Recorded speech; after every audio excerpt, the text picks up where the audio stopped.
De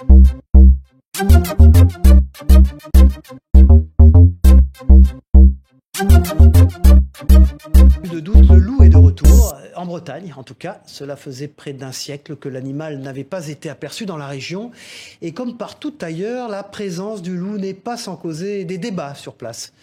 Entre attaque de troupeaux et défense de l'espèce, le point avec ce sujet de Frédéric Lorenzo pour la chaîne TVR à Rennes. Regardez. Le loup est de retour en Bretagne. Après un siècle d'absence, c'est une certitude depuis l'enregistrement de cette image, le 4 mai 2022 à Berrien, dans les monts d'Arrée. Le loup laisse aussi d'autres traces. Cet éleveur estime avoir perdu plusieurs dizaines de brebis à cause du loup.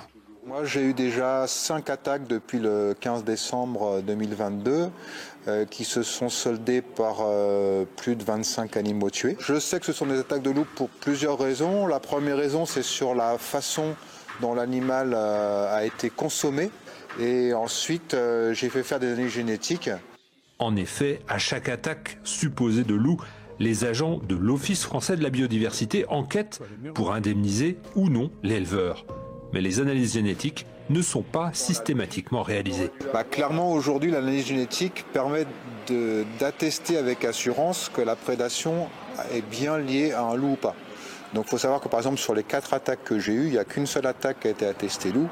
Là où il y avait les autres attaques où c'était aussi du loup. Pour être indemnisé, l'éleveur doit aussi montrer qu'il protège son troupeau, notamment avec les chiens.